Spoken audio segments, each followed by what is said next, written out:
The conquest cycle continues with Sector 2, and if you guys thought Sector 1 was easy, this one is just as easy, if not easier. So, we're going to go right into it, get right into the feats, heading into game. Sector 2, there's 4 feats for the sector, and really not that difficult. Attempt to inflict Daze 40 times. You can get this done in a single battle and the mini boss node with a very early game team, not difficult. Win 10 battles with the Mega, Fugitive, and Batcher surviving. Going to show you a bunch of different options there and the most optimal Datadisks combo for the Maul Cheese. Buff immunity, 1 battle, win 10 battles with no tanks. That is an absolute breeze. You just got to look at your roster. I'm going to show you a couple different variations, but if you have GLs, if you have very overpowered teams that don't have tanks, you're going to be absolutely fine. Before I get into the gameplay, the Datadisks that I'm running in this video, I'll show different sections of what I do, but for the most part, it's the most important ones are Assertive Command for the buff immunity, Guard and Protect for some survivability.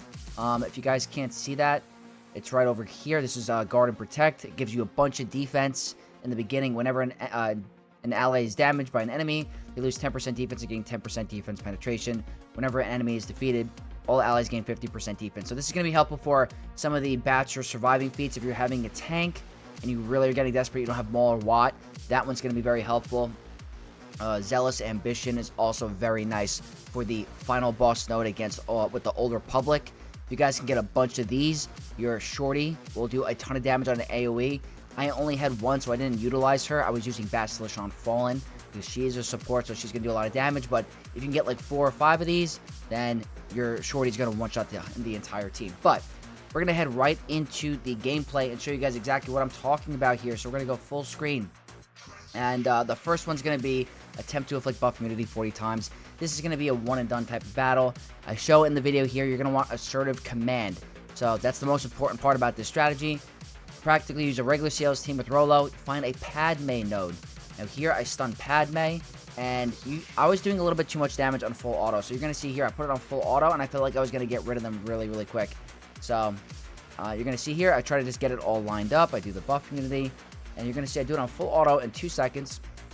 I wanted to get Anakin stunned before I really switched targeting, so I felt a lot more comfortable with him stunned. But you're going to see we start to do a little bit too much damage, and we get rid of him. Then we start to do full auto on Padme, and she's getting a little bit low. So then I decided, you know what, let's do it on full auto basic instead. Kind of make it a little bit easier for us. And we're also going to go on 1.5 speed, just so we can speed this up a bit. If you put this on auto basic, the assertive command, it's pretty much like almost a loop of just constant buff immunity from Rolo. So the assertive command helps here with some of the RNG on the assist. But you're going to see they eventually do take a turn, and they're going to get rid of your team. But if I decided to put it on full auto completely, it would have been a win. But I just wanted to ensure that I got the buff immunity done in one battle. But this is a nice and easy full auto-esque kind of cheese. If you guys didn't find a Padme node, you could do a Droidica node. I have a ton of videos on my channel going over the Rolo CLS cheese on a Droidica node. So if you guys don't know what that is, check out my other Conquest videos. I will show them there. But for this Conquest, I was able to find a Padme node where practically for 2 minutes, 2 minutes and a half, where I just do full auto basic, and the buff immunity is just constantly applying from Rolo. Even though it's not landing, it's attempt to inflict buff immunity. So that's all that really matters. There's an endless turn meter train kind of, with CLS being resisted from his it binds all things, but eventually they will take a turn. So you're gonna see here they get rid of Chewie, so it takes a little bit more time. But you're gonna see I'm gonna keep going a little bit. Let's fast forward. Oh, a little bit too fast. Gonna go here. They're starting to get rid of my team. It's about 2-minute mark, and then boom, they do defeat me, but I get the attempt to inflict buff immunity 40 times in a single battle. So that one's easy. The next one's gonna be a General Grievous droid team with Watts board to make it a little bit easier. This one might take you a couple battles. If you get lucky, you don't have very overpowered Datadisks combined, then you will be fine. On this particular video, this is my alt account. I ended up having Blindside and Assertive Command, so I was doing a little bit too much damage from the assist from B1. So if you want to get this done in one and done, I recommend not using Blindside and Assertive Command. Try to stall the battle out, but practically relying on B2 to apply all that buff immunity on an AoE. He gets it constantly. At the end of this battle, I think I got 15 buff immunity on my alt account. Just trying to show you a bunch of different options. There are more options with cheeses ahead where you're going to get buff immunity and other feats done as well. So I want to show you that later on. But I just wanted to show, in case you guys don't have CLS up and running, you don't have Rolo, General Grievous with B2 is a great option for you. So we're going to keep going. Now, this is going to be win 10 battles with no tanks in your squad. I wanted to showcase the power of Rogue One in Conquest with Zealous Ambitions, and it's really, really strong. It deals extra damage based off your gain offense equal to 34% of your max health. So you're going to see Radis absolutely destroy people on an AoE. So I didn't do it there, but you're going to see as the battle goes on I picked it against an Imperial Trooper node because Rogue One is typically very good against Imperial Troopers. Big counter. But you're going to see here, he's going to go, and that's a one-shot on the entire team. They do have a revive, but he just deals so much damage once you have that data disk. And that's an easy one. Next one is going to be a regular Bad Batch, new Bad Batch team with no tank with Wrecker. So this is going to be 2 feats in 1. Or 3. You're going to get your Daze right over here if you want to stack up your Daze. And you're going to get your Omega surviving with Batcher and your no tank feat. So that's 3 in 1. This is more for players that have a developed Bad Batch. Do not worry if you don't. I just wanted to showcase this because it is a good option if you want to really maximize your efficiency and your currency, so you don't have to do too many battles at once. So this is a solid option for you if you do have the new Bad Batch up and running. Just make sure you run Echo because he's not a tank and he helps with the Daze. So that's a great option for those couple of feats. Now, we're going to move on. This is another option for you. This is a regular Star Killer team. This has no tanks in your squad. Assertive Command and the Ambitions data disk. Very helpful. You're going to see Barriss is the real damage dealer here. So I just picked a random node with Mandalorians. Just showing you a bunch of different options for no tanks. You see Barriss doing a one-shot there. She's the massive damage dealer. And you're going to see Palpatine in the leader slot does an insane amount of damage. See all that? 100-something K. 190K. That's the Ambitions data disk. It's very, very strong. So a couple different options for no tank. Just wanted to throw that in there. Now, this is going to be one of the most important ones for the early to mid game if you guys have Maul unlocked. The most important data disk for this combo is Weak Spot. There's no tanks, you're going to get buff immunity, and you're getting the Omega and Batcher surviving feats. So this is another 3-in-1 kind of thing. But the most important thing is Weak Spot because of the debuffs. So always, Weapon Tech, I put it on Maul today. You do the middle special, now Canderous does his special, and then boom, Maul's going to go. Now you're going to see, Maul on his special does buff immunity. So you do this a couple battles, you're going to get your buff immunity done and get your survive feat done, as well as your no tank. Look at the damage that's coming out from Canderous and Maul. That's what Weak Spot is doing to the team. The enemy team cannot take a single turn all the way down to 0 stamina from your team. That's why the Weak Spot is one of the most broken data discs in the entire Conquest. Highly recommend you check it out and get it. It's that impactful for the team. Now, this is another option for you guys if you don't have Maul or a Maul team up and running. If you do have Wat Tambor at 4-star and with a Zeta, you're in the clear. I'm using Rex Lead, who's great at turn meter manipulation, and a random tank. I use General Kenobi. If you have a Galactic Legend tank, as in Leia, Ahsoka, or JML, use them instead. It's going to make it a lot easier. If you don't have General Kenobi at high relics, use Kylo Ren unmasked. But I kept it with light side here, and practically the strategy is find a node with 0 AoEs. The enemy team has no AoEs, so I don't have to worry about my sides getting killed. I have to worry about Kenobi surviving. So this is where the guard and penetrate data disk is very nice. What you want to do is put the tank tech on your General Kenobi and practically throw it on full auto. Now in this case scenario, I do end up losing General Kenobi because they're hitting us a little too hard. But my problem is I probably should have targeted Ki-Adi Mundi in the beginning because he's a massive damage dealer. As you can see, he's getting a little bit low. So it's very important.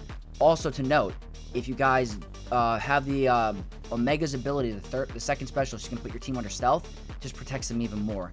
And there's another data disk that I was using in this combo where you put your team under stealth if you get a crit.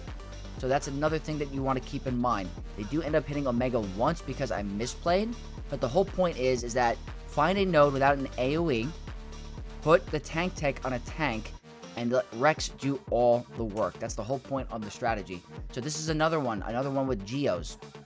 Unfortunately, Geos have one AoE ability, and there's going to be RNG in the beginning if they target your Batcher or Omega. But for the most part, if you guys can just get to the stealth ability, let Malik do the tanking. Unfortunately, there's no voluntary Vanguard this set. It hasn't been in a while. It usually makes it really easy.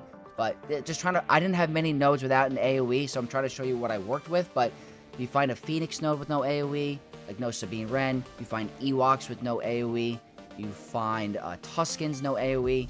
Those are the options you want to go for. This is extremely early game strategy for anyone that's really struggling to get this feat done and you're desperate. This is what you need to do. It makes it a lot easier. So another option for you guys. Next up, we're going to talk about the mini boss node for winning without any Ufus, Jedi, or Sith.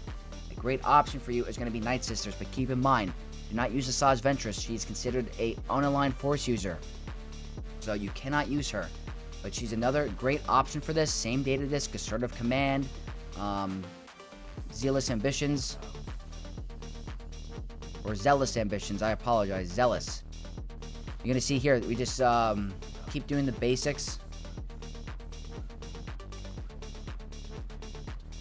And you're going to see here, we're just doing a ton of damage. A ton of damage. And I'm going to show you another option where you get your Daze done in one battle. But we're going to keep going here. You practically just stun lock them the entire battle.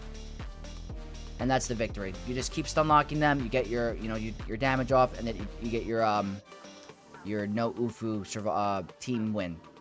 Now, for the mini boss node again, this is another option for you. This is the one I'm going to be recommending. A Phoenix squad, but no Jedi. Do not use a Jedi. You cannot use Ezra or Kanan. Use Zeb instead. He does Daze on a basic. Captain Rex does Daze on an AoE. And he's not a Jedi. You need to not use a Jedi for the feat. So here, you're practically going to just use Blindside to your advantage. Blindside's a great data disk. Assertive Command is also great. But you're going to see here, see the Daze landing every turn and all the exposes. It's a ton of damage. So after every single assist, a Daze is being applied. So you're going to get 40 easy in this battle. So at one point you get to like just Bo and IG. You can't really take her down with IG up. It's like an endless crazy loop. So I end up going for him first. But here at this point, I showed the battle where it was easier.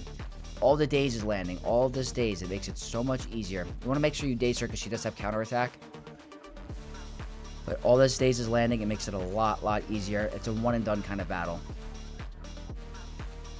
So this is, if you guys are looking for a very early game team to get the Daze done and do it in a single battle, this is literally the easiest one you can do. Every single turn, a Daze is being landed. So that's another great option for you. Really easy.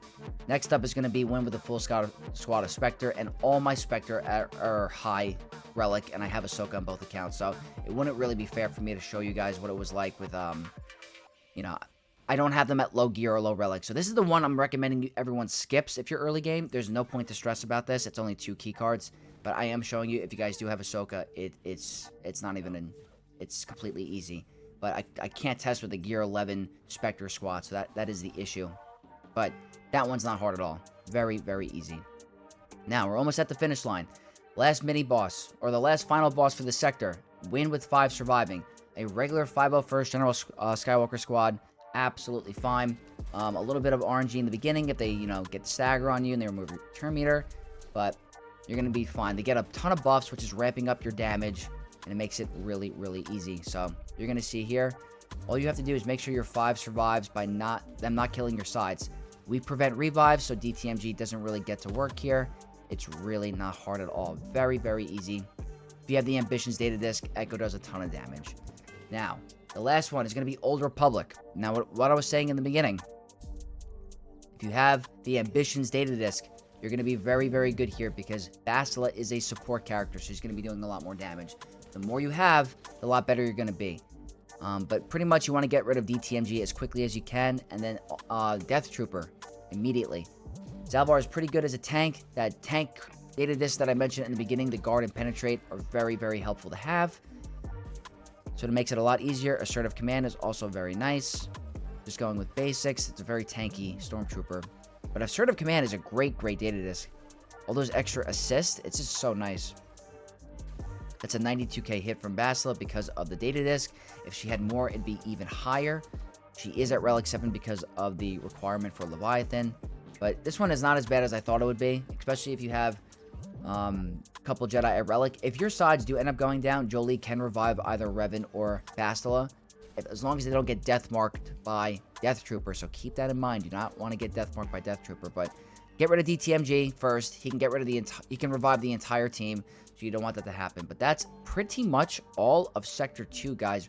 Really not that hard at all. So let me know what you guys think about these feats and if they helped you at all. And let me know if I'm missing anything. If you guys have any questions or concerns, do not forget to message me or go into the comment section. Ask me if you guys need help with anything, or join my Discord, check my infographics, and ask me questions there. I'd be happy to help. So hopefully you guys enjoyed this, learned a thing or two. If you did, leave a like, comment down below, and subscribe to the channel to support your boy Vex. And I'll see you guys in the next one. May the Force be with you all.